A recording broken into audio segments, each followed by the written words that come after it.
দর্শক আপনারা দেখতে পাচ্ছেন যে সেই কমলাপুরের ভাইরাল সোহেল, আমরা সোহেলের কাছে আছি। আচ্ছা সোহেল, আমরা দেখেছি যে অনেক মানুষ মাজারে যায় এবং ওইখানে যায়া সেজদা করে। এটা কেন সেজদা করে? তারা তো চাইলে আল্লাহকে মসজিদে যায় নামাজ পড়তে পারে, ওইখানে সেজদা করতে পারে, কেন করে ওইখানে? জি ভাই, আপনি এই প্রশ্ন করছেন, এই প্রশ্ন আমি বলতে পারি ইনশাল্লাহ। কি জন্য তারা আল্লাহর অলির দরবারে, আমাদের সবারই আল্লাহর অলিদের যাওয়া, আল্লাহর অলিদেরকে ভালোবাসা আমাদের সবারই কাম।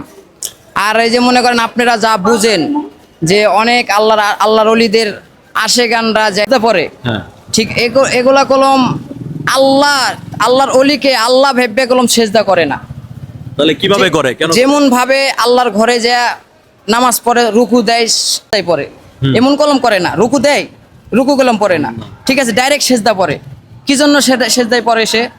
সে তো আল্লাহর অলিদেরকে সম্মান শ্রদ্ধা করে, তাদেরকে ভালোবাসা, তাদেরকে ভক্তি সম্মান করে। একজন গুরুজনরে, আপনার মাকে কি আপনি পাও ধরতে পারেন না? হ্যাঁ, পারি। আপনার মার পায়ের নিচে কি আপনি মাথা রাখতে পারেন না? হ্যাঁ, পারি। এটা তো মনে করেন কি আপনি বারে, এটা আল্লাহ মান্না সেজদা করে না। তারা সেজদা করে আল্লাহর অলিকে, আল্লাহর বন্ধু মেনে, আল্লাহর অলিকে সম্মান শ্রদ্ধা করে, ভালোবেসে, বিশ্বাস করে, আল্লাহর অলি সে বিশ্বাস করে